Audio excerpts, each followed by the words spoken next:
teman-teman, jadi di video kedua ini akan dijelaskan lebih lanjut terkait step pertama dari 5 step yang ada di video DFM sebelumnya, yaitu terkait tools yang digunakan dalam DFM secara lebih rinci. Jadi video ini sebenarnya dibuat bertujuan untuk membantu teman-teman semua dalam proses pengerjaan OTS nantinya. Oke, kita langsung aja ke tools yang pertama, yaitu BOM tree.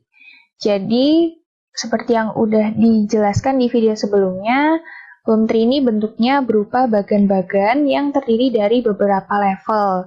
Nah, di sini produk akan dibagi menjadi part-part yang bisa berdiri sendiri atau istilahnya hingga tidak ada yang di-assembly lagi begitu ya. Jadi part yang paling sederhana. Nah, terus sebenarnya di BOM tree ini ada 3 komponen utama yang harus ada di dalam bagan. Yang pertama ada nama part, terus ada nomor part, dan juga jumlah part. Nah, buat nama part dan juga jumlah part, ini benar-benar disesuaikan sama produk dari teman-teman semuanya. Tapi untuk nomor part, ini ada aturannya sendiri. Jadi di sini aku udah rangkum 2 aturan. Yang pertama, nomor part selalu diawali dengan nomor 1, kemudian diikuti dengan angka 0, dan jumlah angka 0-nya itu tergantung sama jumlah level yang ada pada BOM tree teman-teman. Terus untuk rule yang kedua, untuk setiap pergantian level, numbering-nya itu mengikuti numbering induk, atau kayak, kan dia sub-assembly dari level sebelumnya, nah itu dia masih mengikuti numbering-nya induk. Namun dengan catatan, angka 0 di belakang angka selain 0 harus diganti dengan angka mulai dari angka 1 secara urut. Nah, kayaknya agak complicated ya. Biar lebih tercerahkan, kayaknya langsung kita jelasin aja ya, pakai contoh. Oke, jadi di sini udah ada BOM tree yang aku yakin teman-teman juga udah lihat di video sebelumnya. Jadi di BOM tree ini kan dia ada level 0 sampai level 4. Nah, level 0 ini kan isinya adalah produk jadi ya.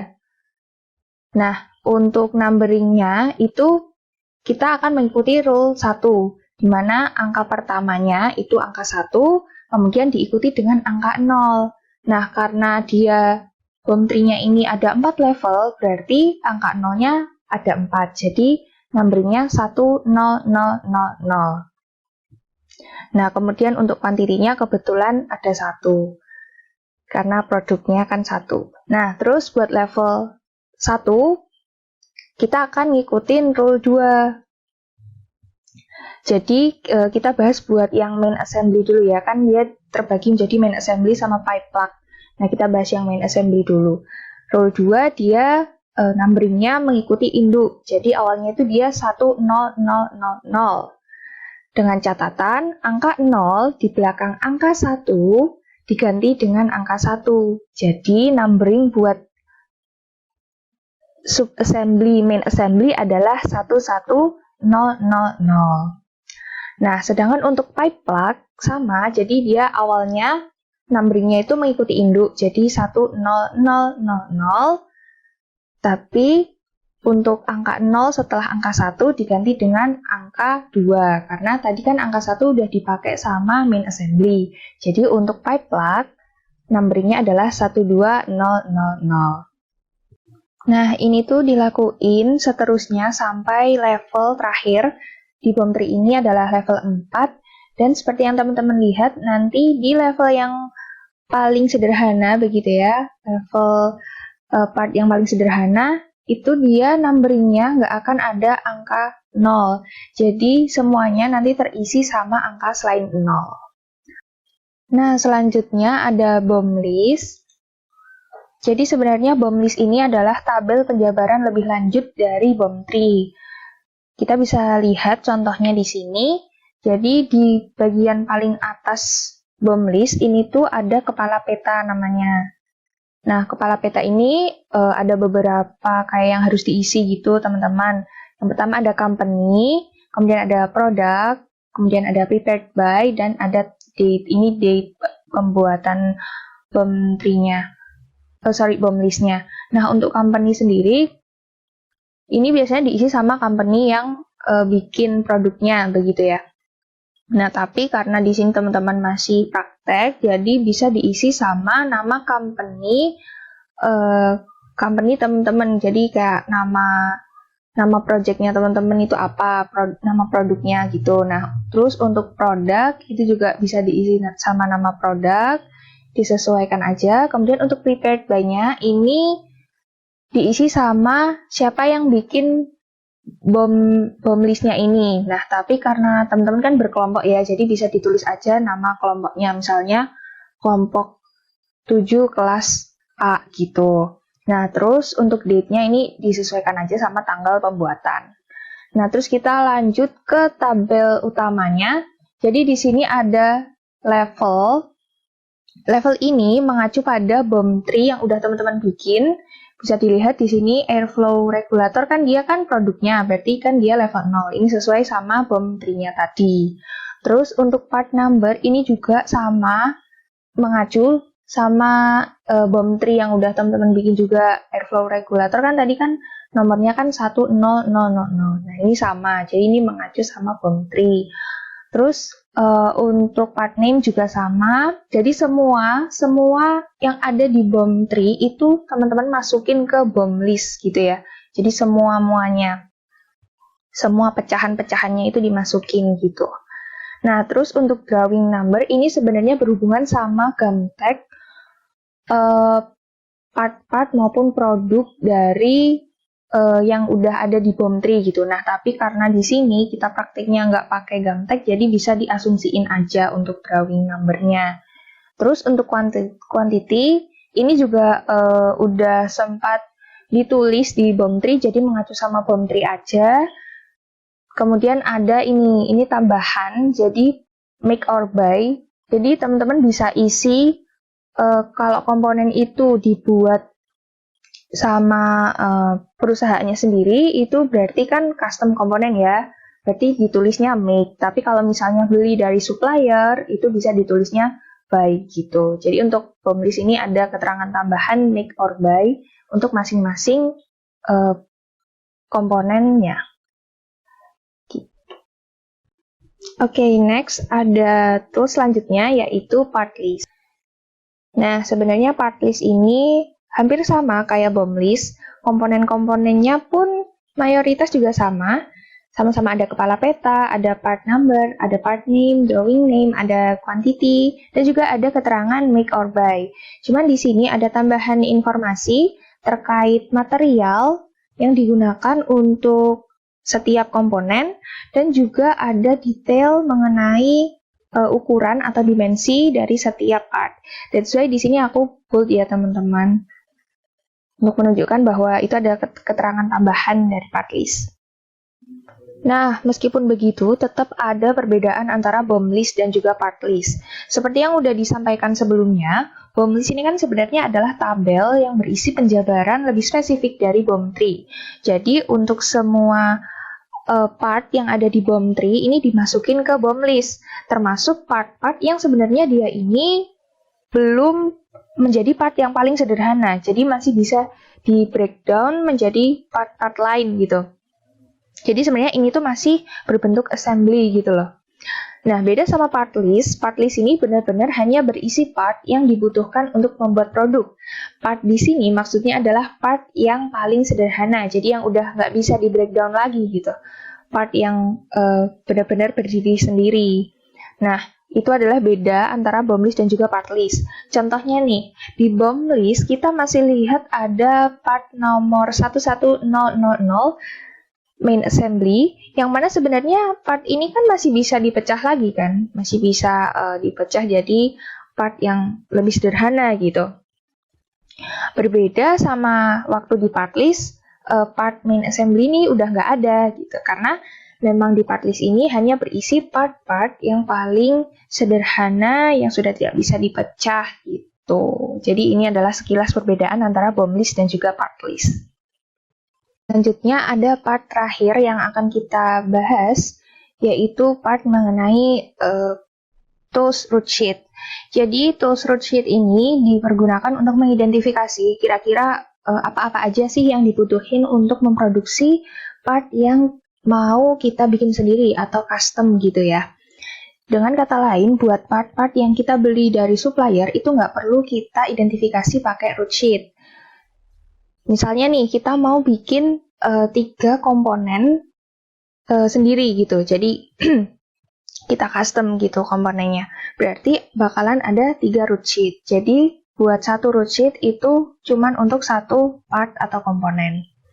Nah, terus untuk isi-isinya, root sheet ini juga ada kepala peta. Cuman kepala petanya agak berbeda dari BOM list dan juga part list. Dimana di root sheet ini isinya adalah company, kemudian produk ini, terus ada part name. Nah, that's why root sheet ini cuman untuk satu part ya, karena memang di kepala peta itu ada mencantumkan part name-nya gitu. Kemudian ada part number yang ini mengikuti seperti di BOM tree, kemudian prepared by dan juga di yang sama seperti BOM list dan juga part list. Nah, terus untuk tabelnya ini juga cukup berbeda sih dari BOM list dan juga part list. Di sini ada oper number, ini bisa diasumsikan saja untuk OTS besok. Kemudian ada operation description, ini operasi apa aja sih yang dibutuhin untuk memproduksi part tersebut. Misalnya di sini ada shaping, ada drilling, ada cut off gitu. Kemudian machining type-nya ini kira-kira perlu pakai mesin apa ya untuk melakukan operasi yang sudah disebutkan sebelumnya gitu. Kemudian ada juga tooling. Tooling ini adalah alat apa aja sih, alat penunjang apa yang juga dibutuhin untuk membuat produk, untuk melakukan operasi produksi ini. Terus juga ada setup time. Jadi setup time ini adalah waktu persiapan segala sesuatu sih, jadi nyiapin mesin, nyiapin alat sebelum proses produksi itu dimulai. Nah, kemudian operation time ini adalah waktu pemrosesan si produk. Jadi waktu buat bikin produknya itu namanya adalah operation time.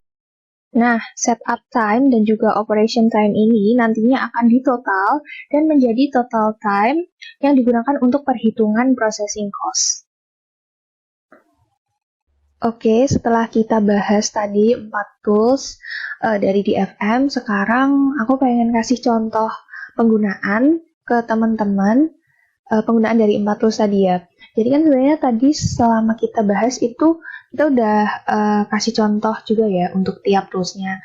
Tapi di sini aku pengen kasih contoh lagi dengan produk yang lebih sederhana. Harapannya teman-teman bisa dengan mudah menangkap hubungan antar komponen di produk ini gitu. Jadi biar bisa lebih mendapat gambaran gimana sih cara bikin BOM tree, BOM list, part list, dan juga root sheet-nya. Nah, di sini juga contoh yang digunakan ini saling berhubungan sama contoh untuk video minggu depan, yaitu video tentang tools DFM part 2. Jadi ini saling berhubungan ya teman-teman. Oke, di sini kita pakai produk yang aku yakin banget teman-teman juga pasti udah pernah pakai atau bahkan punya juga di rumah, yaitu wood clipboard. Ini adalah papan ujian, jadi papan kayu yang buat jepit kertas kalau ujian. Ya, itu produknya. Jadi kan kita tahu ya kalau wood clipboard ini bagiannya ada 3. Ada pressboard, ini yang papan kayunya, terus ada rivet. Rivet ini fungsinya untuk menyatukan penjepit dengan si papannya. Dan di sini ada clip assembly. Jadi clip assembly ini adalah rakitan untuk penjepitnya ini ya. Jadi bagian ini yang terdiri dari beberapa komponen lagi, yaitu ada top clip, bottom clip, pivot, dan juga spring. Oke, di sini kita bakal bareng-bareng bikin BOM tree untuk produk wood clipboard. Di sini aku udah kasih contekan komponen-komponen apa aja yang ada di produk itu. Jadi ada pressboard, ada clip assembly, dan juga ada rivet. Berarti ini nanti akan jadi level 1 di BOM tree-nya. Terus karena clip assembly ini masih bisa dibagi ke komponen yang lebih sederhana, yaitu ada top clip, bottom clip, pivot, dan juga spring. Berarti ini nanti akan masuk ke level 2 di BOM tree. Oke, kita langsung aja. Buat tahap pertama bikin bomb tree itu kita siapin bagan-bagannya dulu. Jadi kita bikin bentuk kayak yang di PPT. Ini kan berarti buat level 0 ya. Level 0 isinya adalah produk jadi. Berarti di sini isinya adalah wood clipboard. Terus di bawahnya adalah numbering. Numberingnya kita ikutin rules pertama tadi. Jadi diawali angka 1, kemudian diikuti angka 0 sesuai jumlah level. Kita tadi pakai 2 level, berarti 0-nya ada 2. Terus buat kuantitinya 1. Oke, ini level 0 udah jadi. Terus selanjutnya kita bikin lagi bagan. Kita kasih rectangle dulu. Satu lagi. Oke. Nah, terus tinggal kita hubungin aja. Oh iya, di sini aku pakai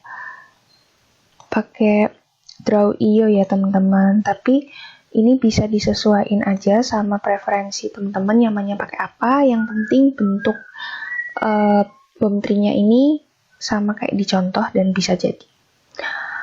Oke.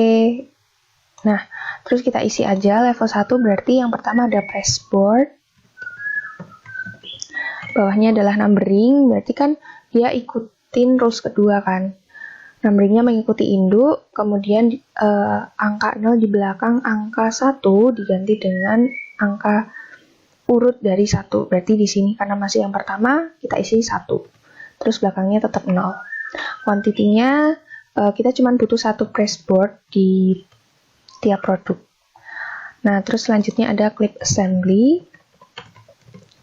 Numberingnya sama, mengikuti induk, terus diganti dengan angka urut dari angka 1. Tadi udah ada angka 1 kan buat pressboard, berarti untuk clip assembly kita ganti dengan angka 2, terus belakangnya 0. Terus untuk masing-masing produk ini cuma butuh 1 clip assembly, berarti 1 aja kuantitinya. Yang terakhir ada rivet. Rivet berarti numbernya sama mengikuti induk, terus habis itu udah ada 1, 2, berarti ini 3, terus 0. Kuantitinya tadi di PPT kita pakai 2 rivet, jadi sepasang gitu ya. Berarti di sini 2. Oke. Selanjutnya kita masuk ke level 2. Kita bikin, kan yang dibagi ini kan yang clip assembly ya. Berarti kita bikin bagannya ini, kita susun rectangle-nya ini di bawahnya clip assembly gitu. Oke, kita susun dulu. Nah, oke, terus tinggal kita hubungin aja pakai panah-panah.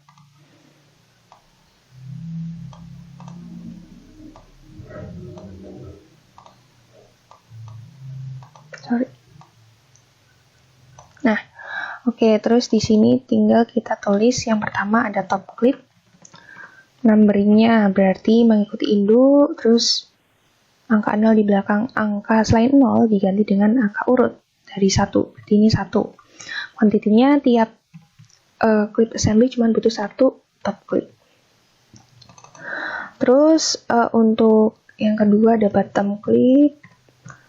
Numberingnya berarti 1, 2, terus udah ada angka 1 berarti 2. Jumlahnya sama kayak top clip, jadi cuma butuh 1. Terus di sini ada pivot. Buat numberingnya berarti dia 1, 2, terus udah ada 1, 2, berarti 3. Terus buat tiap clip assembly cuma butuh 1 pivot. Oke, ini aku naikin dulu. Oke, dan yang terakhir adalah spring. Numberingnya berarti 1, 2, 4. Kuantitinya 1. Oke, ini udah jadi. Tinggal kita kasih keterangan level-levelnya.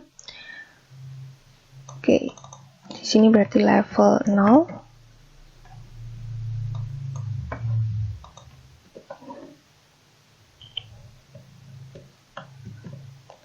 Terus ini level 1.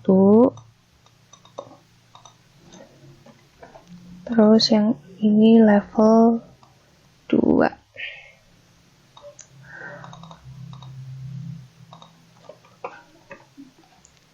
Oke, jadi kira-kira kayak gini BOM tree untuk produk wood clipboard. Ada 2. Nah, selanjutnya ada BOM list. Di sini udah ada BOM list dari produk wood clipboard. Jadi tadi itu produknya clipboard. Terus untuk kepala petanya sama kayak yang udah dijelasin tadi, ada company, product, prepared by, dan juga date. Nah, terus di sini aku bakal bahas yang ada di dalam tabel. Salah satunya ini untuk clipboard.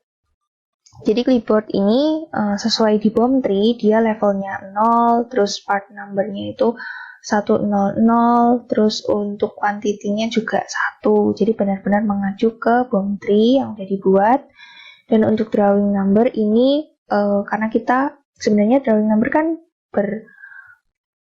mengacu pada gum tag ya. Tapi karena kita nggak ada gum tag, jadi diasumsiin aja.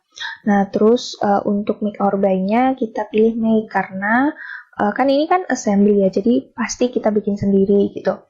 Nah, terus untuk part ini, pressboard nih, sama levelnya 1, part numbernya 110, dan quantity-nya 1, mengacu pada BOM tree yang udah kita buat. Dan untuk make or buy-nya kita pilih buy. Sebenarnya untuk penentuan make or buy ini tuh tergantung sama produk yang dibuat gitu. Kalau misalnya komponen produknya itu ada di pasaran, maka lebih baik, dan estimasi harga membeli itu jauh lebih murah daripada membuat, maka lebih baik partnya itu beli aja gitu. Nah, tapi kalau misalnya bikin produk yang komponennya ini emang bener-bener nggak ada di pasaran, atau komponen yang ada di pasaran itu nggak cocok sama calon produk kita, maka ya mending make aja, bikin sendiri gitu. Karena kan make kan memang buat custom komponen kan. Jadi itu disesuaikan sama kondisi dan juga spesifikasi produk yang akan dibuat. Nah, selanjutnya ada part list. Jadi di sini juga udah ada part list dari produk wood clipboard. Untuk kepala petanya masih sama kayak di BOM list, ada company, ada product, ada prepared by, dan ada date. Nah, di sini aku bakal bahas tentang tabelnya. Jadi di tabel part list ini masih sama ya kayak BOM list, ada part number, part name, drawing number, terus ada quantity, terus ada juga make or buy. Nah, tapi di sini ada tambahan informasi, yaitu tentang material yang dipakai untuk partnya, dan ada detail ukuran dari setiap part. Nah, buat materialnya sendiri, kebetulan di sini pressboard pakai kayu, jadi kan kayak papan ujian tuh kan biasanya pakai kayu, tapi ada juga yang pakai plastik. Kebetulan di produk ini tuh pakainya kayu. Jadi buat material ini benar-benar disesuaikan aja sama produk teman-teman dan juga spesifikasi dari produk. Misalnya produknya pengen yang sifatnya begini, berarti bisa pilih material yang memenuhi spesifikasi itu gitu. Nah, terus buat size-nya ini juga sama, disesuaikan aja sama desain dari produk teman-teman. Kebetulan di sini pressboardnya ukurannya sekitar 20 x 30 cm. Jadi tingginya tuh 30 cm gitu.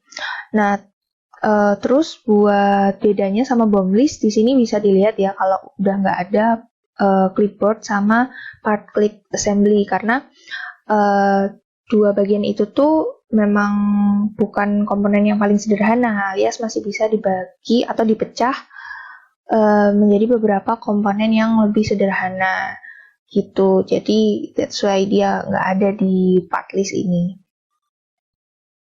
Nah, selanjutnya kita beranjak ke tools terakhir, yaitu root sheet. Jadi buat root sheet itu kan dia emang hanya untuk part-part yang kita bikin sendiri. Kita coba lihat ke part list lagi ya. Nah, di sini di kolom make or buy cuman ada 2 part yang kita bikin sendiri, yaitu top clip sama bottom clip. Nah, berarti kita cuman perlu bikin root sheet untuk 2 komponen ini. Di sini udah ada root sheet-nya, yang atas ini punyanya top clip, yang bawah bottom clip, part number-nya diisi sesuai dengan di BOM tree. Nah, terus untuk di tabelnya ini Baik operation description, machine type, tooling, setup time, operation time ini disesuaikan aja sama produknya teman-teman gitu. Nah, karena di sini kita kayak mau bikin penjepit yang berbentuk kayak gini dan dia agak melengkung, berarti kita perlu ngelakuin cutting atau pemotongan sehingga jadi bentuk kayak gini dan juga shaping gitu. Jadi agak dibentuk gitu. Nah, terus untuk bottom clip ini sebenarnya hampir sama prosedurnya, ada cutting, shaping, tapi dia ada tambahan bikin lubang untuk pemasangan rivet ke pressboardnya. Jadi di sini ada proses drilling, gitu. Oke, sekarang kita langsung masuk saja ke Design for Manufacturing bagian 2. Di part 2 ini ada 3 tools yang akan kita bahas. Yang pertama ada Assembly Chart atau IC, lalu ada Operation Process Chart atau OPC, dan yang terakhir ada Cost Estimation Table. Langsung saja kita menuju tools yang pertama yaitu Assembly Chart. Assembly Chart merupakan diagram yang menggambarkan hubungan antara komponen-komponen yang akan dirakit menjadi sebuah produk. Assembly Chart ini bermanfaat untuk menunjukkan komponen penyusun suatu produk dan menjelaskan urutan perakitan komponen-komponen tersebut. Dalam menyusun assembly chart, ada beberapa komponen yang perlu diperhatikan. Yang pertama ada part. Dalam assembly chart, part dilambangkan dengan simbol lingkaran, yang di dalamnya dituliskan part number. Untuk part numbernya, kalian bisa lihat dari BOM list ataupun part list. Lalu yang kedua ada assembly. Assembly dituliskan jika terjadi proses menggabungkan antara part satu dengan part lainnya. Assembly ini dilambangkan dengan simbol lingkaran yang di dalamnya dituliskan dengan huruf A diikuti dengan angka. Angka ini menunjukkan pada urutan keberapa sih assembly ini dilakukan. Lalu ada subassembly, hampir sama dengan assembly. Subassembly ini juga dilambangkan dengan simbol lingkaran yang di dalamnya dituliskan dengan huruf SA, kemudian diikuti dengan angka. Lalu yang terakhir ada inspection. Inspection ditulis jika dalam proses terjadi kegiatan memeriksa komponen atau hasil assembly. Inspeksi ini dilambangkan dengan simbol persegi yang di dalamnya dituliskan dengan huruf I. Seperti ini, diikuti dengan angka. Yang mana angka ini menunjukkan pada urutan keberapa inspeksi dilakukan. Nah, ini ada contoh assembly chart dari wood clipboard yang kemarin. Untuk membuat wood clipboard, dibutuhkan komponen berupa pressboard, clip assembly, dan juga rivet. Nah, untuk clip assembly-nya ini kan dibuat dari top clip, bottom clip, pivot, dan juga spring. Oleh karena itu, terjadi subassembly antara top clip, bottom clip, pivot, dan spring. Kemudian, assembly clip tersebut digabungkan dengan pressboard, yaitu di A1 ini. Dan dikencangkan dengan rivet, di sini dilambangkan dengan A2. Setelah clipboardnya jadi, kemudian dilakukan pemeriksaan apakah clipboard tersebut sudah terpasang dengan baik atau belum. Disimbolkan atau dilambangkan dengan I1. Tool selanjutnya adalah Operation Process Chart. Operation Process Chart merupakan sebuah chart yang menunjukkan urutan dari semua operasi dan inspeksi, serta assembly time dalam proses manufacturing suatu produk. Dengan OPC, kita dapat melihat gambaran aliran komponen dan estimasi waktu untuk assembly, sehingga dapat memperkirakan biaya yang dibutuhkan untuk assembly. Secara umum, OPC terdiri dari 3 bagian utama, yaitu kepala OPC, chart OPC, dan ringkasan OPC. Ini merupakan contoh OPC dari produk telepon stand yang diambil dari buku referensi Nibbles yang berjudul Methods, Standards, and Work Design. Di sini, kita akan mencoba membreakdown apa saja sih komponen-komponen yang ada dalam OPC. Yang pertama ada kepala OPC.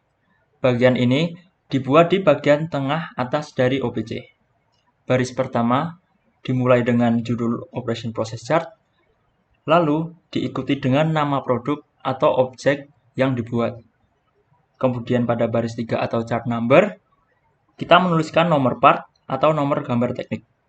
Pada baris selanjutnya, kita menuliskan charted by atau nama penyusun OPC.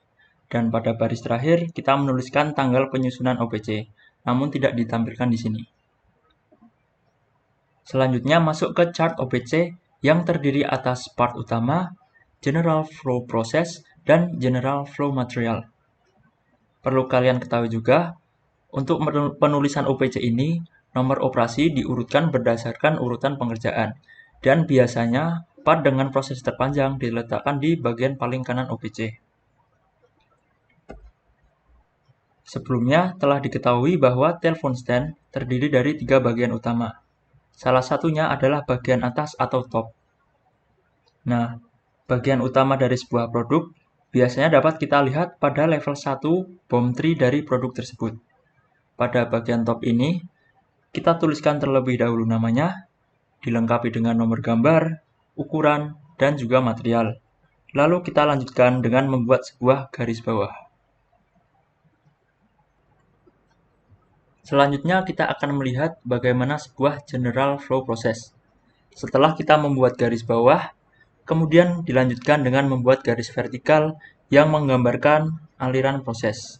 Dapat kita lihat bahwa proses dimulai dari operation nomor 1 hingga operation nomor 5. Lingkaran di sini melambangkan operation yang di dalamnya dituliskan kombinasi antara huruf O dan angka.